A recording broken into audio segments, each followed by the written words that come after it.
On tonight's edition of Newswatch, we'll have updates on Iowa State's student government elections. I'll have information on Ames High School's ALICE safety training. And I'll have your sports update with Zane on the weather. All that and more. Stick around, you're watching Newswatch.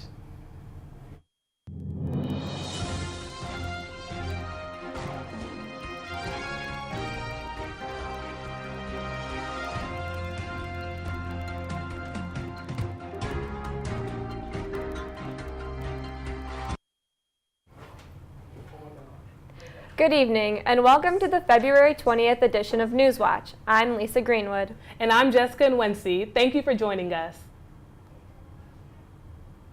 The Ames School Board chose an architecture firm to start its renovations. Multiple firms presented outlines, plans, and designs for the project. Some of the firms included OPN Architecture, Envisions, and the former business of current Ames City Mayor John Hala, Hala Architecture.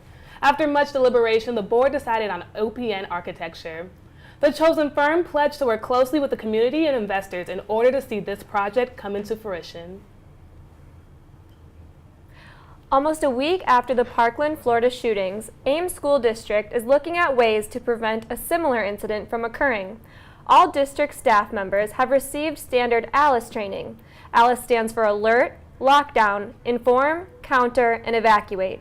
As of now, students have not been included in practice safety drills, but the school board has decided to change this and start implementing those drills as soon as possible. As campaign trails pick up speed, student governmental candidates will meet Monday, February 26th at 7 p.m. to debate policy, platforms, and more.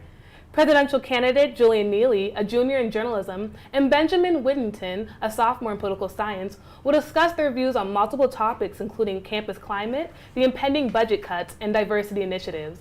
The debates will be moderated by an editor with the Iowa State Daily and held in the Memorial Union. The Vagina Monologues is a play written by Eve Ensler. Since 2001, Iowa State has produced the play to help raise awareness about violence against women. Our very own Hollie Schlesselman has the story. Iowa State University production of the Vagina Monologues opened February 15th at 6 p.m. in the sunroom of the Memorial Union. The performances were sponsored by Iowa State entities, including the Margaret Schlesselman Women's Center, the Society for Advancement of Gender Equity, and the Student Union Board. Assistant Director of the Margaret Schlesselman Women's Center, Sam Moncton, sheds some light on what the performances are about. So the Vagina Monologues is a collection of monologues that Eve Ensler, the playwright, she went to interview about 200 women worldwide to have women talk about their bodies and not have it be such a taboo topic. And what she found during the interviews is that lots of women's bodies were being abused, raped, mutilated, used for tools of war. And she said, I need to do something with this now. It's more than just people are just embarrassed when they say the word vagina. There's a lot more to it. The production was open to anyone, and those who attended were able to support anti-violence groups within the community, like Access and the V-Day Spotlight campaign. Attendees could purchase totes, buttons, and even vagina-inspired chocolates. Helen Barton, a freshman at ISU, praised the production. Well, I was really interested just hearing vagina monologues being posted everywhere. Like they said at the very beginning, we don't really talk about vaginas like that. So people putting that out so openly was very interesting to me, something that I wanted to explore, and I'm very happy I did. This was Tia Carter's first time performing in the Vagina Monologues, but she was happy to do it. And so I think the Vagina Monologues brings to light that whenever we talk about women and you put a vagina with it, it's like, oh, it's silent. It's like, no, like we exist, we are here. It's not going anywhere. It's not like I can cut out my vagina and say, nope, we'll forget it. Society doesn't like it, neither should I. No, it's not going anywhere. And so the Vagina Monologues brings that to light, that we're not going anywhere, we're not changing. And I aim to continue my participation in any activist programs like this, activist lectures, anything I can do to make sure that not only my community as an African American woman, but my community as women are heard. Reporting for ISU TV, I'm Hollie Schlesselman. Although the Vagina Monologues are over, you can still help raise awareness for violence against women. Visit the Margaret Sloss Women's Center website for more information. One benefit available for students here at Iowa State that you may not know about is the Student Answer Center in Beershire Hall. Ben Olson and Zach Williamson explain what the Answer Center has to offer. Iowa State is the home for over 36,000 students, and those students have the support of the Student Answer Center to help them with all questions Iowa State. Located in the basement of Beershire Hall, the center has been providing help to current and prospect Iowa State students for 19 years. The university had noticed that many students needed help and were confused on things regarding financial aid, transcripts, and Access Plus information. So the center became a branch of the Office of Student Financial Aid to help answer these challenging questions for students. Today, the center still answers those questions and much more. Nathan Scholl encourages all students to come by with any questions that may arise on campus. So I'm pretty much just responsible for directing students and staff and visitors to on-campus resources for whatever that may be. I mean, there's hundreds of different questions that came in, and then also I assist in verifying financial aid documents if need be. It definitely saves people a lot of time. I think like people can eventually find their answer if they really need to on the internet, but I know the answer usually right away. The center is dedicated to providing students with information about things like campus life, dining, housing, and graduation, just to name a few. Not only do they give you answers and the help you need, but at the end of most of your visits, you'll walk away with a souvenir, like a poster of your favorite Iowa State team. With Ben Olson, I'm Zach Williamson. Any students with questions about financial aid, Access Plus, or seeking other information should visit the Answer Center. No appointment is needed. We'll be right back with more after these messages. Stick around, you're watching Newswatch. Starting Monday, February 26th, Iowa State will be celebrating Body Image Awareness Week. The event's mission is to encourage a positive, sustainable lifestyle through body image and eating disorder awareness and identify resources on campus and locally. Iowa State will host a resource fair, food, and the keynote speaker, Jessica Setnick. Setnick, a pediatric dietitian and author, will give the keynote lecture, Stop Bullying Your Body, Learn How Body Image Gets Its Start, and How to Quiet the Bully Inside Your Head. The lecture will be held at 7 p.m. on Wednesday, February 28th in the Memorial Union Sunroom. The U.S. Department of State's Bureau of Educational and Cultural Affairs announced that Iowa State University has produced a plethora of Fulbright U.S. scholars for the 2017-2018 year, having 6 in total.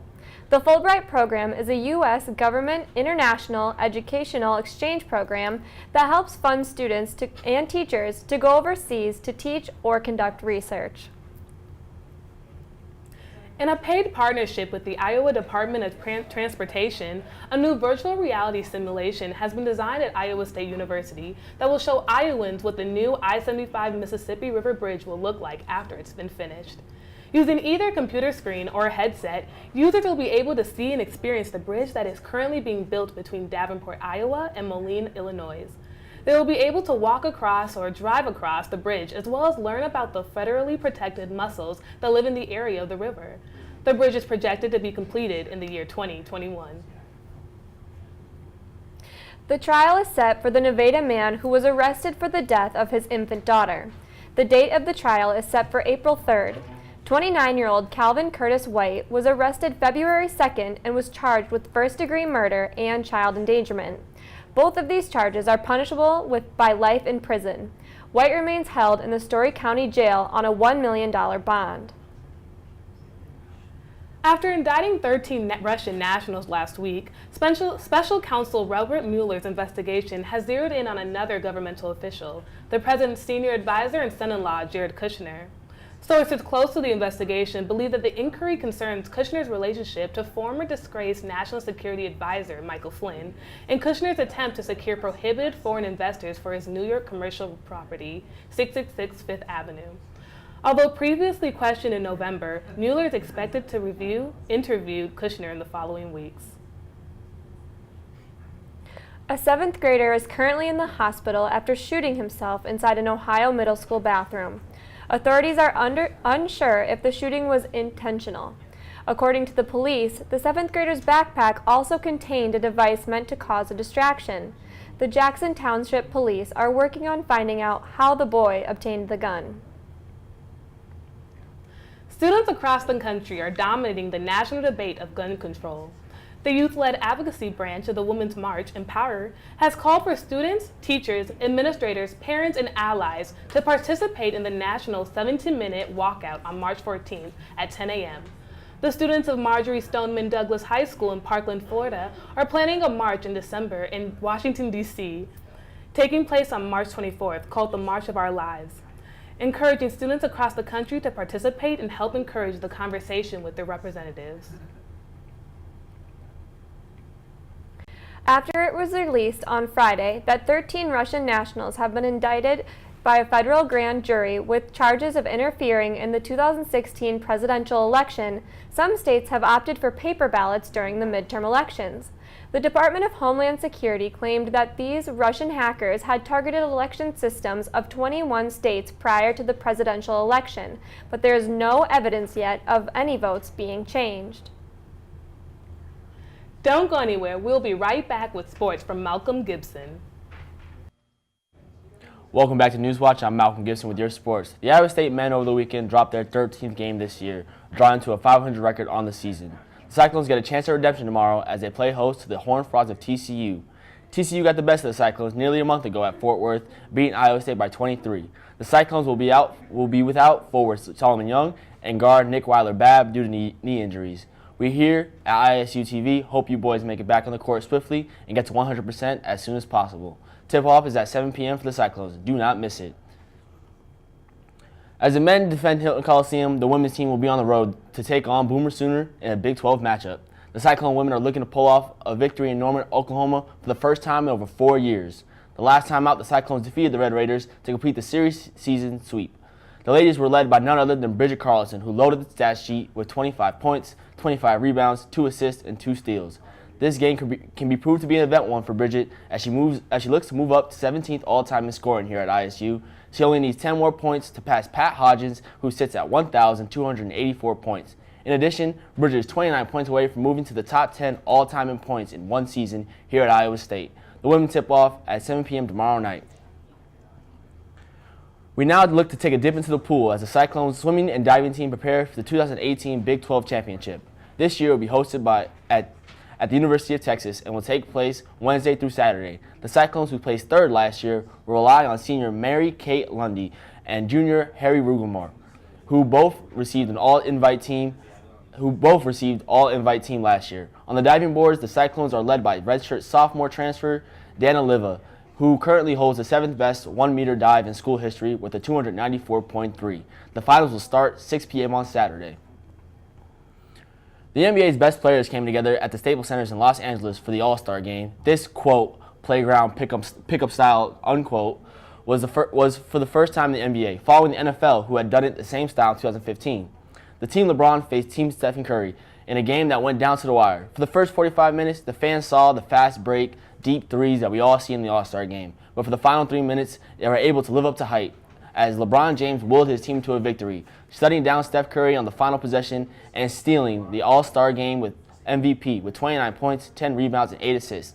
All-Star weekend was highlighted with Donovan Mitchell of the Utah Jazz channeling his inner Vince Carter to win the dunk contest. Devin Booker of the Phoenix Suns catching fire and setting a new three-point contest record, and Brooklyn Nets guard Spencer Dinwiddie taking the skills challenge back to Brooklyn, the only championship they'll hang for a while. Spring training baseball is upon us, which means two things. Baseball season is getting closer, and it will get warm here in Iowa. Games start this Friday, and the biggest story of spring training, who's not going to be there. A stalling free agent market, which has only started to get players called up for camp job lists to open up at IMG Academy in Florida. Veterans like Tyler Clippard, Tom Gorzanelli, Jared Saltamacchia, and AJ Deaza, just to name a few, will be at IMG Academy this spring training to not only secure a baseball roster spot, but to get a job. That was your sports report, and Zane was here with the weather after the break.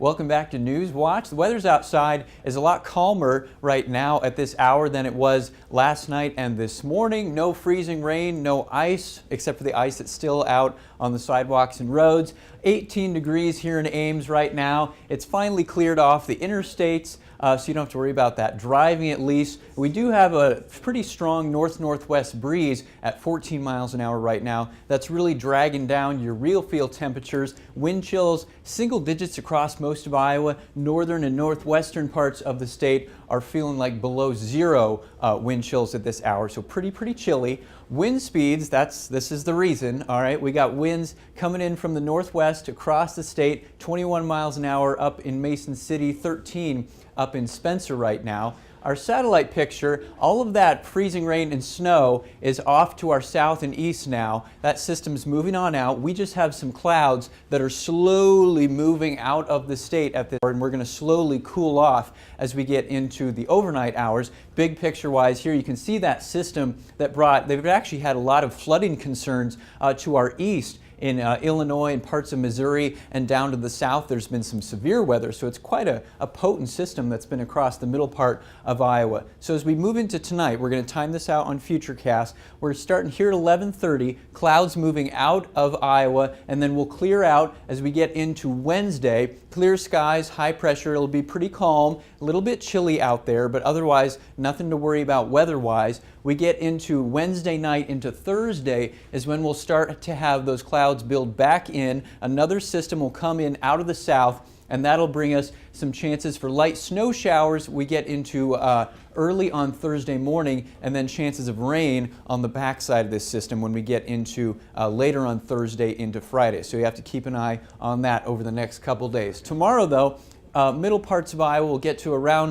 a little bit under freezing, 28 here in Ames, 30 down in Des Moines. And then tonight, though, it's going to be pretty chilly. We'll clear gradually through the night, otherwise a low of 10 degrees, but it'll feel like below zero, maybe as much as 10 below with those northwest winds from 10 to 15 miles an hour, maybe some higher gusts out there. Tomorrow, though, sunny skies, 28 degrees. Winds will be calmer by then, only 5 to 10 miles an hour out of the north.